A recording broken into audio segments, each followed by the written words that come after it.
I'm like, oh, why did I put that in there? Now somebody's asking me why did I pick that word? Howdy, I'm Cian, and this is the Grow, Create, Sip podcast. Around here, we talk about growing and using herbs in the context of practical homemaking. This podcast is a place to slow down and share what's working for us, what lasts, and what we've learned along the way through our home and our work at Farmhouse Teas. Many of these conversations are shaped by real questions we receive, and you're always welcome to send yours at howdy@farmhouseteas.com. You can find our podcast on any podcast player or also watch the video version over on YouTube. And with that, let's get to the show. Hi, I'm Cian. And I'm Paul. And today we are restarting our podcast. Why? Why are we restarting our podcast? Well, most of you probably don't even know we had a podcast. That's possible. I think there's maybe 5 or 6 episodes on our podcast back in 2022. Oh my. How did we get to 2026 already? No idea. We couldn't believe that was the last time we did a podcast. So here we go, restarting again. Yep, here we go. Well, that didn't work though before because we tried to do them outside in the garden, which is a nice idea. But there's log trucks and around here, chainsaws pretty regularly. Chainsaws. You can hear the highway, like everything. Mm-hmm. And it was really stressful to film through that. We'd have to stop a lot. So the original film, or the original podcast was filmed in the garden. Yeah, and that kind of stopped because it started raining. Yes. Yeah.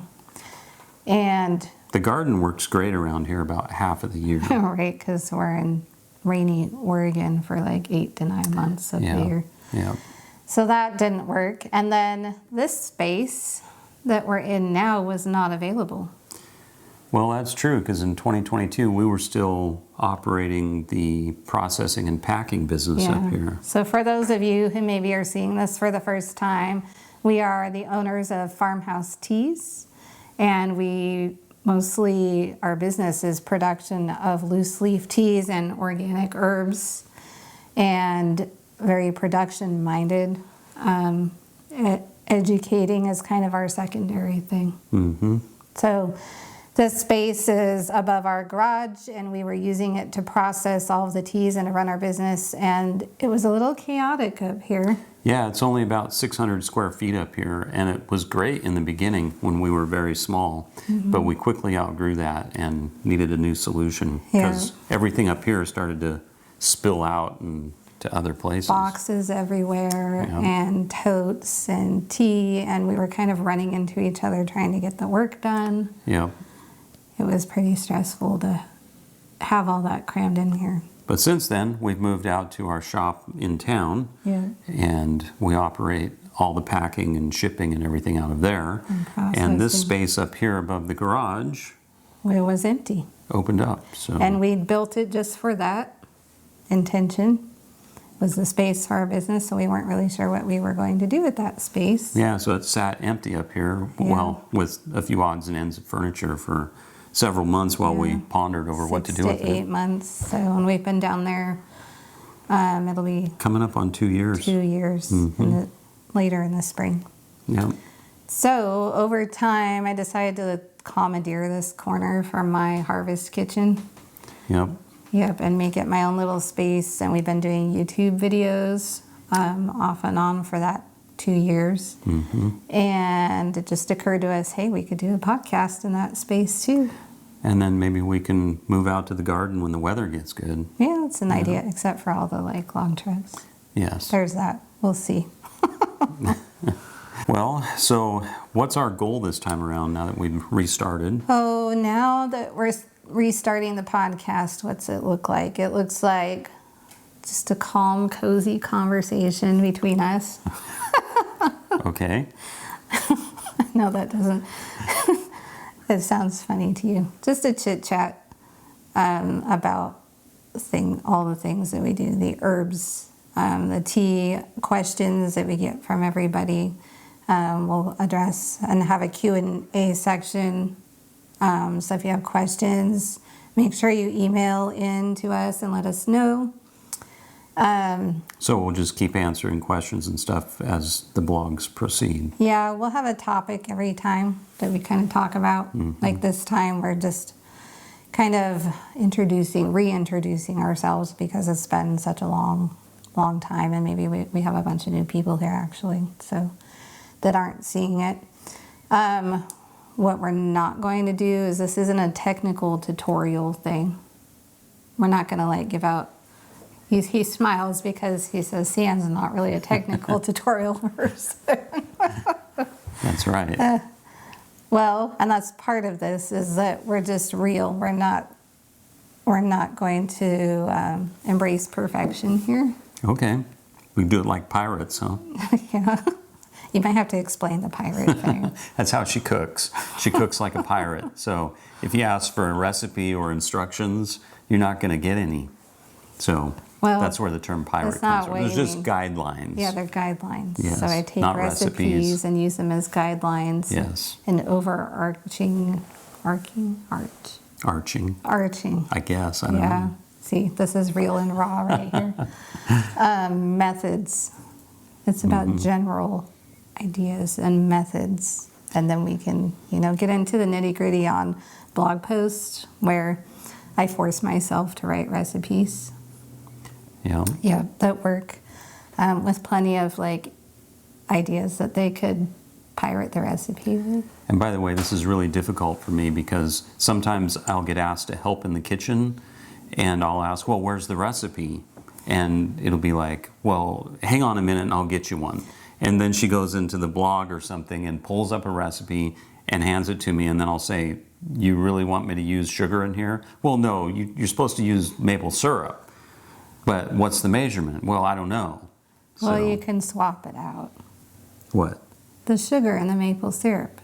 I'm a very technical person, so when it says sugar, I go with sugar. I know, but most people use sugar, so it makes more sense that way on the blog. Anyway, you get the idea. Anyway, yeah, so no step-by-step teaching here on the podcast. Real life. What we are going to talk about, though, is practical application. Sometimes you might run out of sugar, but you have maple syrup and you have honey. Then what? You have to find a whole new recipe, or we could talk about practically applying that to that recipe. Mm-hmm. Yeah. Okay. Yep, so that's what we're going to cover here. I think our next podcast is going to be about kombucha. We have a bunch of kombucha questions y'all are asking. We're not going to cover kombucha today. Yeah. I'm cleaning my kombucha container because I had a mishap. We'll just call it an experiment. A happy little mistake. Well, on a more serious note, I find it interesting that there's actually a lot of interesting kombucha this time of year because I think of it more of a summertime drink. Yeah. But our sales of kombucha flavorings and scobies and everything starts to tick up this time of year. And I think it's because everyone's at home, not out in the garden. They're in the house working on crafty things, and kombucha comes up. So I agree, but we'll save that for next time. Okay. This time we're just sticking to. Well, let's move on then. Plan. What else you got? We have customer questions. Okay. Yeah. You want to answer some questions right now? Yeah. Cool. So we took kind of a poll on social media and a few things from previous YouTube videos. And we have one customer ask us if we grow all of our own herbs. We get that a lot. Yep. Very popular question. Mm-hmm. And some people think that they just assume that's what we do. And right. Yeah. Yeah. Well, we teach a lot about herbs. We do grow a lot of herbs. And we use a lot of herbs. So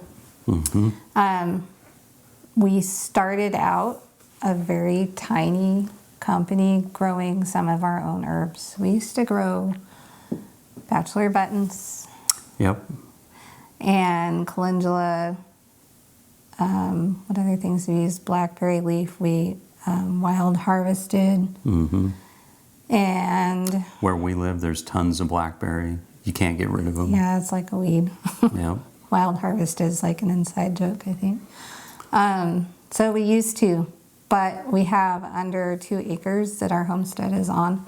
And we had to eventually move the production on our little tiny acreage to personal use so that we could focus on growing food for our family and herbs for our family that we use. And there wasn't enough space for the demand that we had. Yeah, volume of tea sales was growing faster than we could actually than we could keep up with. Yeah. We'd find, off season we ran out and we couldn't grow more because it was off season. So then there were some things like cinnamon that doesn't grow in the Pacific Northwest. Like most of your chai type herbs? Yeah, every spice, pretty much star anise, cardamom. A lot of those spices grow in China and India, and they just don't grow better in other climates or environments, so they have to come from there. That's why spice trade used to be, and still is, really big. Yep. So we kind of slowly worked into adding those other herbs. It's probably been 3 or 4 years since we dropped the last one we grew, which were bachelor buttons, were the first or the last one on the list. Yeah. And but another point of clarification though too is we still to this day try to buy as local as we can. Yeah. So our structure of locating things is, well, we don't grow anything ourselves for the business anymore. But we try and find a local farm if it's something like we have a lavender farm, so that comes locally. We couldn't grow enough and then have the time to process enough. We have lavender. several recipes use strawberries, and we buy strawberries locally from a local farm and dehydrate them and process them here. Yeah, but they have, the particular farms have their different certifications. So the strawberry farm has their organic certification, and then we process the fruit. So we process mostly fruit because it can be hard to find that dried in either the right cut that we need for tea or without sugar or sweetener or some other additive used for processing or preserving or something that we don't want in there. And some of them may not know I have a sugar allergy, and that's why the whole sugar conversation earlier and now. I can't taste test things that have sugar in them. My throat will start to swell, and that would be bad. So do we grow all of our own herbs? No, we don't. It's a very nice idea. We just don't have the space and the means of labor to do that ourselves. Eventually, we would like to find more local growers to keep adding to our list. That's a long-term plan to keep working on that, and we do source things from other organic specific sources or wild crafted. Yeah, and then another point that I'd like to make there is we're still small enough that all of our teas and all of our recipes are small batch, hand blended. Yeah, that was the next question. Do you process and blend everything yourselves? So go. That's your specialty now. I come up with new blends. Yep. And so I still do that here. This would be my R&D center, you might say. And then I hand it off to the guys down at our processing building. Yep. And then we make labels and decide what bag it goes in and pull all the herbs together, do the buying. Yeah, find all the sources, and these guys blend it up in bowls down there, and then they're still hand bagging. Admittedly, the bowls get bigger, and sometimes there's more than one. But we're still small batch. Like I would estimate that most of our batches are like 50 to 100 bags per batch. Yeah, and fresh. We just blend those as we need. They don't sit around very long. Yeah. Yep, I would say like the average batch, like from the date it's blended till the day the last bag is gone is probably about a month. Yeah. And some of it might turn quicker, some of it might be a little bit longer. But depends on the season too. Yeah. Turns a little slower in the warmer months than the cooler months. Yeah.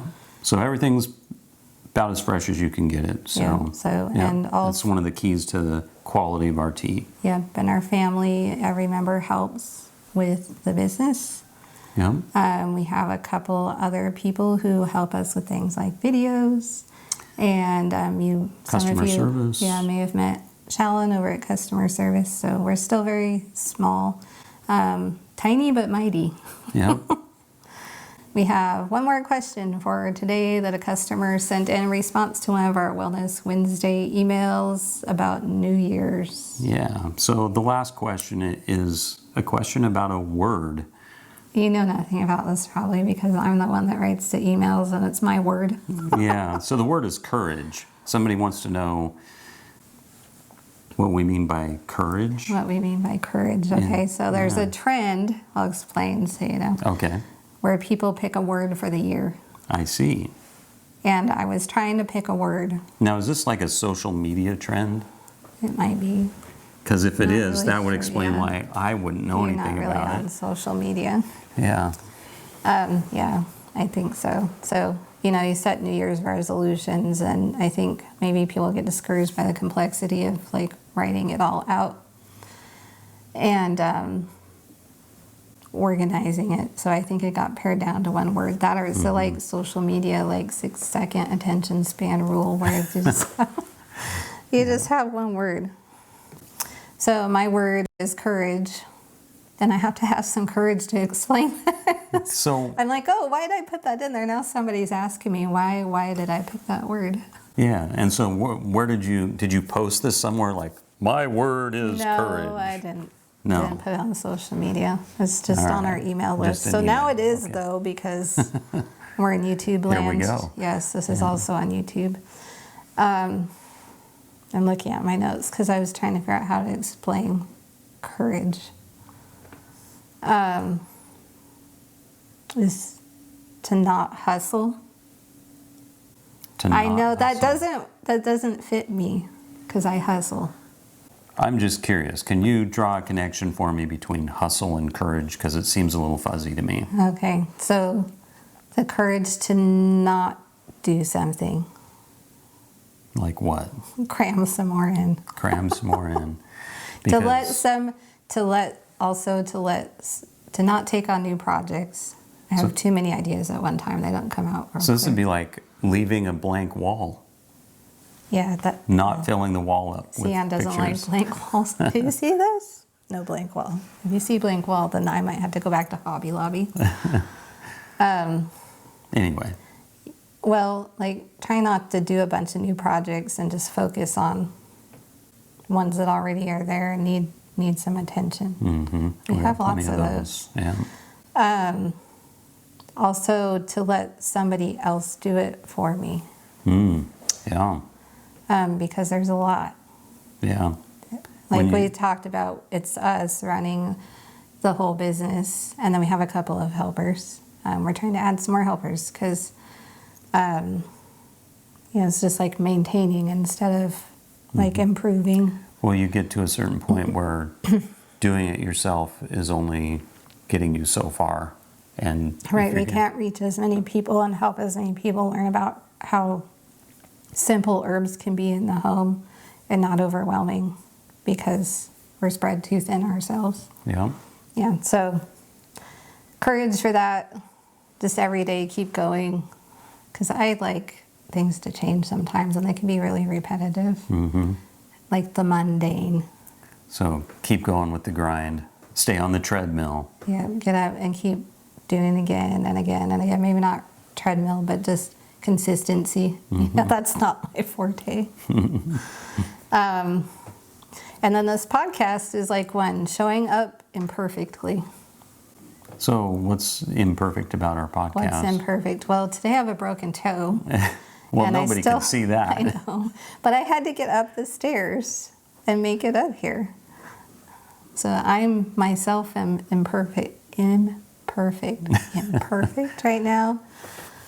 We're leaving that in there because this is So is the your real deal. enunciation. I know. See? Imperfect. I'm just going to do it. Talking's not my thing. I like designing beautiful things on paper. Mm-hmm. Hence our print magazine. So is there something else that's imperfect about this? We're just kind of winging it. Shooting from the hip here, kind of, aren't we? We have some notes. So it feels better when you have a plan and some sort of order. I mean, when we just talk, we can like really get into the weeds and like get lost from wherever we started. Mm-hmm. So yeah. Well, I think we've been tossing this around for a while to restart the podcast. So that part's not new, but just like this week it was kind of impromptu. We didn't really have a plan this week to restart this week. And then it was like, well, we need to fill in a gap in our schedule, and so let's just do it. Yeah. So here we are. Well, we'll get a video up, and like it just seemed like the good time to start that.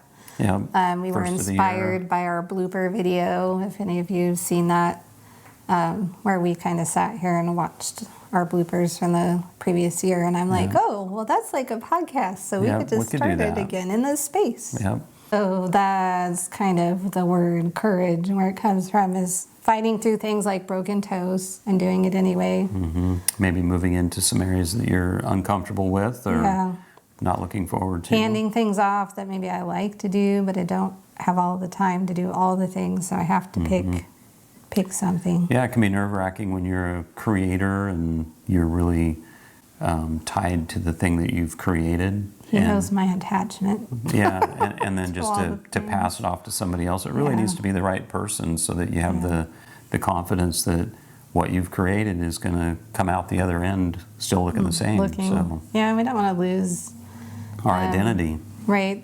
You know, we want you guys to still come back and still see what you expect to see, and not something that doesn't kind of look like us. Yeah. So it's hard to bring other people in. Yeah. Yeah. Okay. Well, so I guess I understand where you're coming from with the idea of courage as a word. Then. Well, it's fair because it took me a while to kind of define it. You could feel it, right? Yeah. Like heavy. Yeah. Yeah. So before we sign off, it's the new year. Mm-hmm. We are, when this comes out, a couple weeks into the new year. And other than this podcast, we have some new things to look forward to. Okay. With the podcast, you'll probably just see this once a month for now, as we get a schedule going. And since we're kind of winging it a little bit, we're not going to like just take off full gear down the road, which I know doesn't sound like me. Usually I try and pack it all in. That's part of that courage of not doing something. Yeah. We're going to do it once a month. And then I'm also working on the spring edition of the Grow, Create, Sip magazine. Mm-hmm. That's our print magazine. So that'll be out a few weeks after this. I know you're contemplating some changes with that magazine, right? In terms of... Those are surprises. Oh, I'm not supposed to say anything, huh? No. Okay. And then more new videos aside from this podcast we have coming up. If you didn't see the one previous to this, I took you into our actual kitchen. This is our harvest kitchen. That's our daily working kitchen. I don't allow any kids up here unless they're just dropping something off. This is my space. So down there is where they're also working. So things have to be maybe more practical and less pretty. That makes sense. So, but we're getting lots of comments on that. Everybody loving it. So you'll probably catch us more down in our kitchen too, not just up here. Yep, and maybe we can even show a little bit more of what happens down at the shop too. Yep, we've had some requests for behind the scenes down the production facility. And the gardening season is not that far behind. Probably we should be starting in the hoop house at this point. It's been such a warm winter. Well, literally like coming up here in the next couple of weeks, I should probably be starting some seeds, which I actually start those up here in the tea studio now. Yeah, the old tea studio. Because it's a nice space to work in. But yeah, we have some grow lights and usually starting tomatoes and peppers. And then for me, like one of the things that I look forward to this time of year is pruning up all my fruit trees and berry bushes and that kind of stuff. I was just out and about yesterday or the day before and noticed that in our area they grow a lot of blueberries and there's a lot of vineyards, and I see all the work crews They're are already out there trimming that stuff up. It's January, so they get started on all that right now. So when I see that happen, I decide it's time to get out and do mine as well. Well, you know how I decide it's time to plant in the hoop house? And like, look at all the weeds. Yeah. They're growing. Yeah. That means things that are not weeds could grow. Things like spinach, like cold season greens, radishes probably would even start out there. Not a whole bunch of things, but something, you know. Yeah.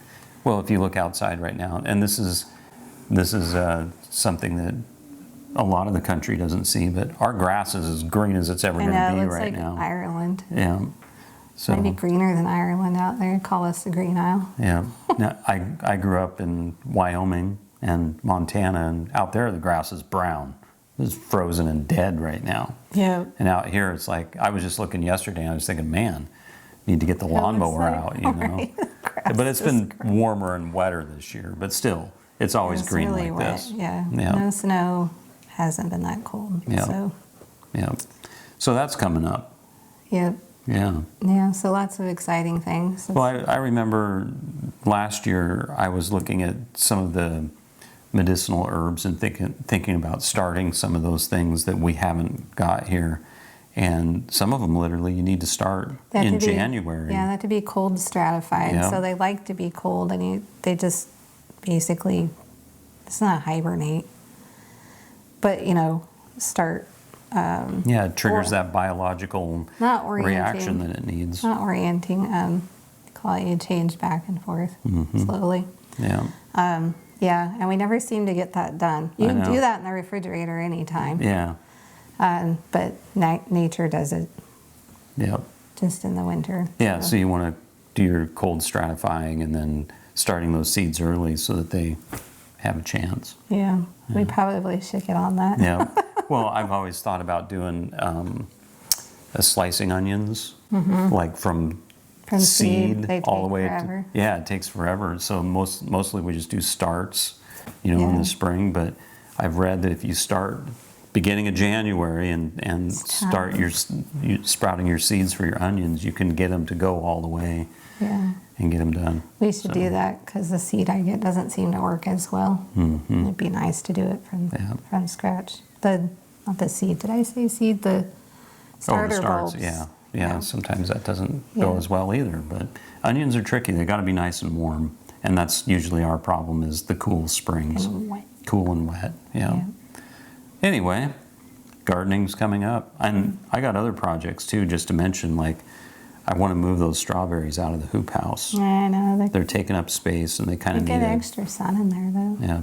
And then the raspberries, my raspberry. Yeah, they don't belong in there. They took off last year and started spreading all over the place, and I need to confine them. We just moved this tiny little raspberry in there as a temporary place, and then it didn't become very temporary, and it got, as raspberries do, bigger than the hoop house. Yeah. In fact, there's a hole. Kept producing. I need to replace the plastic on the hoop house, and the raspberry grew up right through a hole in the plastic. I think your new list is bigger than mine. Right now I'm just like magazine, because I do all the writing, all the designing. Maybe that's the part of the new thing you were. And the crazy thing is it feels like I haven't even got to like any winter hobbies at this point. You know, it just hasn't gotten that cold. Yeah. And then I have big ideas about redoing the roof on the barn, and so it's going to be another busy year. Yeah, I think so. And with that, we've come to the end of the podcast, and my final note is that the whole point of this is that everything doesn't have to be perfect. And sometimes we just do the thing. Yeah. And see how it goes. And I think we share a lot of that everywhere else too. Maybe you see more of the prettier parts than the bluebird parts. But we just want to share that herbalism doesn't have to be complicated. You can use herbs in your everyday life as a homemaker, and just to not overcomplicate it, because there's just so many reasons not to complicate. It just can be simple. Well, and hopefully our viewers, listeners don't mind if we get off track a little bit and Yeah, we might go talk into the about weeds some every other once in a things. while. Yeah. So So with that, we'll catch you on the next podcast. thanks. Bye.